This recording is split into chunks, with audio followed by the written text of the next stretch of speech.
Welcome students on my YouTube channel.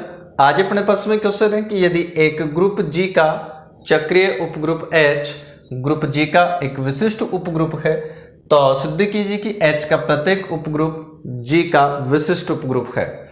तो देखिए भाई, इसको प्रूव करेंगे हम लोग। और किस प्रकार से प्रूव करेंगे, ध्यान देना।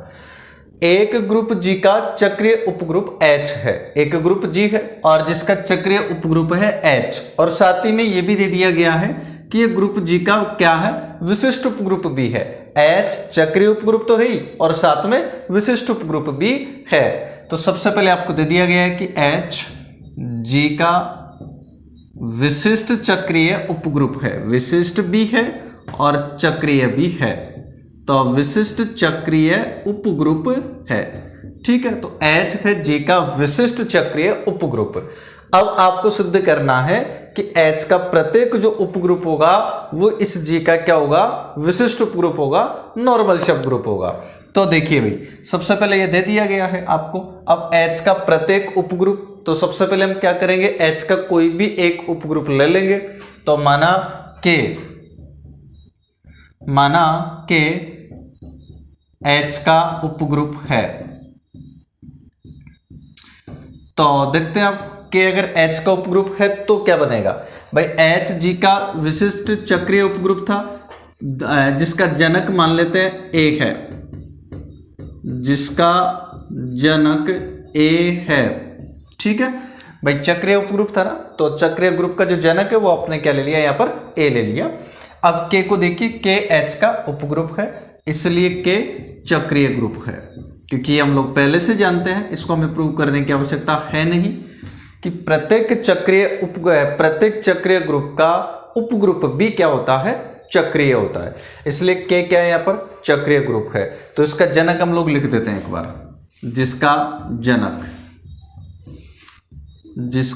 जनक। अब ध्यान दो भाई, K इस H का उपग्रुप था, इसका मतलब इसका जो जनक होगा वो इस H का कोई ना कोई एलिमेंट होगा। और H का चाहे कोई भी एलिमेंट हो, H के प्रत्येक एलिमेंट को आप एक ही पूर्णांक घात के रूप में लिख सकते हैं, क्योंकि H का जनक है यहाँ पर A। तो पूर्णांक घात के रूप में लिख लेंगे जनक। तो ये मान लीजिएगा इसका जो जनक है ये हो जाएगा A की पावर M। तो K चक्रीय ग्रुप है जिसका जनक क्या हो गया भाई, A की पावर M। अब आप लोग क्या करेंगे, आपको सिद्ध करना है कि K कैसा ग्रुप है, विशिष्ट उपग्रुप है। विशिष्ट उपग्रुप किस प्रकार से करेंगे हम लोग, उसके लिए आप एक एलिमेंट तो G का लेंगे और एक एलिमेंट स्मॉल k ये आपने ले लिया इसका K का। और इसके बाद में अगर x k x इनवर्स ये एलिमेंट बन जाए अगर K का, तो फिर आप कहेंगे कि K normal in G, K G का विशिष्ट उपग्रुप है। तो अब ये वाली बात हमें प्रूव करनी है। तो इसको प्रूव करने के लिए हम लोग क्या करें, सबसे पहले तो K का एलिमेंट लेंगे, X का तो कोई भी, G का तो कोई भी एलिमेंट X हो जाएगा। तो स्मॉल k आपने एलिमेंट लिया K का, इसका मतलब स्मॉल k को आप लोग क्या कर सकते हो, देखो भाई स्मॉल k इस K का एलिमेंट है और ये चक्रीय ग्रुप है जिसका जनक क्या है, A की पावर M। इसका मतलब क्या होगा कि आप इस K के प्रत्येक एलिमेंट को A की पावर M की पूर्णांक घात के रूप में लिख सकते हैं। तो यहां से जो K है इसको आप A की पावर M की पूर्णांक घात के रूप में लिख सकते हैं। तो A की पावर M और इसकी पावर S कर दी, S यहाँ कोई भी पूर्णांक हो सकता है, तो पूर्णांक घात के रूप में आपने इसको लिख दिया। तो मैं यहाँ n कर लेता हूं एक बार, n बिलोंग्स टू z, ठीक है। देन k इक्वल टू, अब इसको आप ऐसा भी लिख सकते हैं A की power n whole power m, ऐसा भी हम इसको लिख सकते हैं, क्योंकि घात के ऊपर घाती है तो दोनों मल्टीप्लाई होती है, mn होती है। और mn को आप ऐसा भी लिख सकते हैं A की power n whole power m, क्योंकि इसका मतलब भी वही mn होता है, ठीक है। K को आपने ऐसा लिख दिया है। इसलिए अब हम तो ये देखना चाहते हैं कि x के x इनवर्स K का एलिमेंट बनेगा या नहीं। तो x के x इनवर्स, देन x, अब इस K का वैल्यू पुट करेंगे आप लोग यहाँ से, A की power n whole power m x inverse equal to, अब देखिएगा हम लोग जानते हैं कि x a x इनवर्स इसकी होल पावर m अगर किया जाए तो ये इक्वल होता है x a की पावर m x इनवर्स के, ठीक है ना। इस प्रॉपर्टी का यूज हम लोग यहाँ करेंगे। तो यहाँ पर देखिएगा, अगर ये वाला टर्म्स आपके पास में पहले से मौजूद हो तो इसको आप ऐसा भी लिख सकते हैं।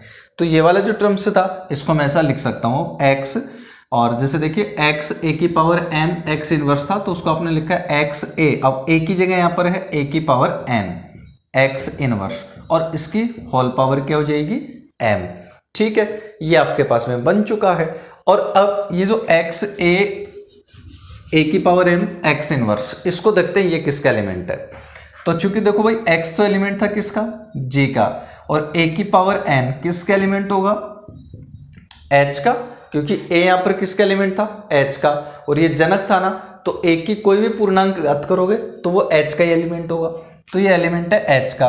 और साथ में आपको ये भी दिया हुआ कि h विशिष्ट उपग्रुप है, नॉर्मल सब ग्रुप है ना, और नॉर्मल सब ग्रुप का मतलब आप जानते हैं कि x a की पावर n x इनवर्स, ये किसका एलिमेंट होगा, h का। तो ये आपके पास में एलिमेंट बन गया किसका, h का।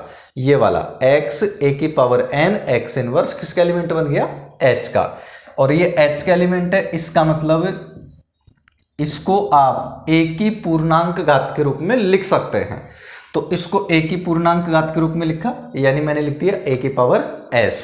और यहाँ जो s है ये कोई भी पूर्णांक हो सकता है, पूर्णांक घात के रूप में लिखा है। तो अब देखिएगा, इसलिए जो x के x इनवर्स है इसको देखिएगा भाई, x के x इनवर्स इसके इक्वल था ना x a की पावर n x इनवर्स की होल पावर m।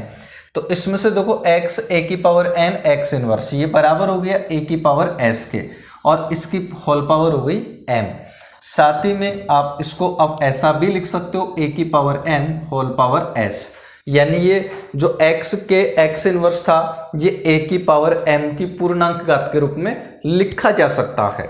इसका मतलब क्या हुआ कि देखो a की पावर m किसका जनक था, k का। इसका मतलब इसकी पूर्णांक घात जब करोगे a की पावर m की तो ये भी किसका एलिमेंट बनेगा, k का।